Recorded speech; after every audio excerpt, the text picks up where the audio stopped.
Hello everyone, আজকে চললাম একটু ঘুরু করতে। অনেক দিন বাড়ি থেকে বের হওয়া হয় না। তো ইভানের পাপা আজকে বাড়িতে আছে, তো বললাম চলো আজকে ধনতেরাস আছে, তো আমরা একটু কোথা থেকে ঘুরে আসি মানে একটু টুকিটাকি শপিং করতে। তো চলে যাব আজকে কাঁচরাপাড়া। তো আমাদের এখানে তো কাঁচরাপাড়া কাছেই আছে, তো সেই জন্য বেরোচ্ছি। তো ভাবলাম সন্ধ্যার দিকে যাব, তো ও বললো সন্ধ্যার দিকে গেলে অনেক ভিড় হয়ে যাবে দোকানে, তুমি এখনই চলো। তো প্রায় 3:30 নাগাদ আমরা বেরিয়েছি বাড়ি থেকে। তো প্রচণ্ড রোদ ছিল তখনও, তো একটা ওড়না নিয়ে নিলাম মাথায়, মানে তাকানো যাচ্ছিল না এত রোদ। তো সানগ্লাসটা খুঁজে পাচ্ছিলাম না বলে আর পরিনি। তো যাই হোক, ওড়নাটা নিয়েই বেরিয়ে পড়লাম। তো রোদটা পুরো তখনও মাথার ওপরে। কী আর করবো, রান্নাবান্না কিছুই করিনি আজকে। সিদ্ধ ভাত করে দুজনে খাওয়া দাওয়া করে ইভানকে খাইয়ে নিয়ে দেন আমরা বেরিয়ে গেছি একটু টুকিটাকি কেনাকাটা করতে। আর ধনতেরাসের দিনে কত কিছু কিনতে হয়, ঝাঁটা, তারপরে লবণ, ধনে, কড়ি, অনেক কিছুই কিনতে হয়। তো ভাবছি দেখি টুকটাক করে একটু একটু করে কিনবো। আর আমাদের তো ছোট্ট ইভান আছে, টুনি লাইট কবে থেকে বলছে টুনি লাইট কিনতে হবে, তো সে তার জন্য টুনি লাইট কিনবো, প্রদীপ কিনবো, এইসব টুকিটাকি কেনার জন্য। আর তারপরে তো আছেই, তো আজকের দিনে সোনার উপর কেনাটাও শুভ, সেই জন্যই আর একটু সোনার দোকানে গেলাম। তো সোনার উপর দেখলাম, কিন্তু তেমন একটা পছন্দ হয়নি, কোথাও পছন্দ হচ্ছে, প্রচণ্ড ভিড়, দেখা যাচ্ছে না ভালো মতো।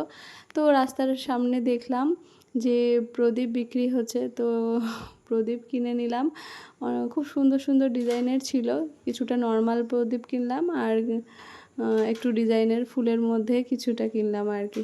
যাই হোক, এবার বাকি আছে আমার সোনার দোকানে যাওয়ার। তো আগেও গেছি, কিন্তু আবারও বাকি আছে যাব। তো চলো যাই।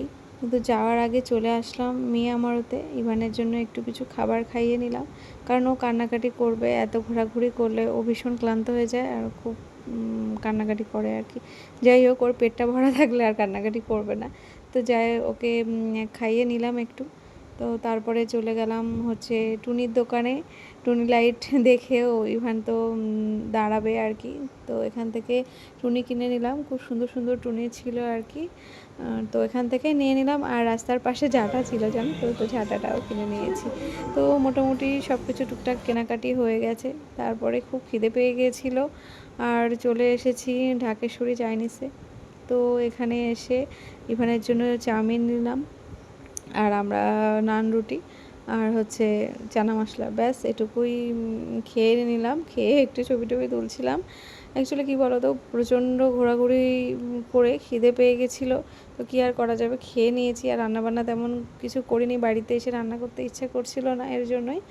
তো তারপরে দেখো টুনিটা এসেই জ্বালিয়ে ডান্স করতে শুরু করে দিয়েছে আর কি। তো কী করবো, বাচ্চারা তো এরকম করবে তাই না। আর সঙ্গে সঙ্গে এসে হাত পা না ধুয়েই আগে টুনি লাগাতে বলছে। তো যাই হোক, কোনো রকম করে আর কি টুনিটা বাড়িতে লাগালাম। তো কেমন লাগছে অবশ্যই যে কমেন্ট করে জানিও, দূর থেকে কেমন লাগছে। অ্যাকচুয়ালি গাছপালার জন্য দেখা যাচ্ছে না টুনি লাইটগুলো তেমন একটা দূর থেকে, তো যতটুকু লাগছে ততটুকুই ভালো আর কি। যাই হোক, তারপরে তো প্রদীপ জ্বালাবো, মোমবাতি জ্বালাবো, আশা করি ভালো লাগবে। তো যতটুকু পারলাম সাজানোর চেষ্টা করলাম। আর ওদিকটা অন্ধকার লাগছে একটু, আর ঘরে যে টুনি লাইটগুলো আছে সেগুলো লাগিয়ে দেবো। আর তো সেই জন্য যাচ্ছি ঘরের দিকে, যে ওই সাইডটা দেওয়া হয়নি, তো ঘরেও দুটো টুনি আছে, তো এখান থেকে একটা খুলে বাইরেটা দেবো আর কি। এই টুনিগুলো অনেক আগেই আনা হয়েছিল, তো ওটা দিয়েছি। তারপরে তোমাদের সঙ্গে একটা গিফট শেয়ার করি, দেখো এটা হচ্ছে আমার বরের দেওয়া গিফট, আর এটা হচ্ছে লক্ষ্মী গণেশ রূপোর। তো কেমন হয়েছে অবশ্যই কমেন্ট করো। তো আমার তো ভীষণ পছন্দ হয়েছে, আমার তো এটাই নিয়ে আসার ইচ্ছা ছিল। ইভানের পাপা বললো তুমি এইটুকু কেন নেবে, তুমি নিলে তোমার জন্য কিছু নাও। তো আমি নূপুর দেখছিলাম, তো নূপুরটা তেমন একটা ভালো পছন্দ হয়নি, তো পলাটা দেখলাম। তো এই যে দেখো পলা ডিজাইনটা তোমাদের দেখিয়ে দিই, এই যে ভালো লাগছে। এগুলো কমন ডিজাইন জানি, কিন্তু কি করব, আর আমার হাতে অন্য কোনো মানে সাইজে আসছিল না, আমার 25 সাইজ লাগে।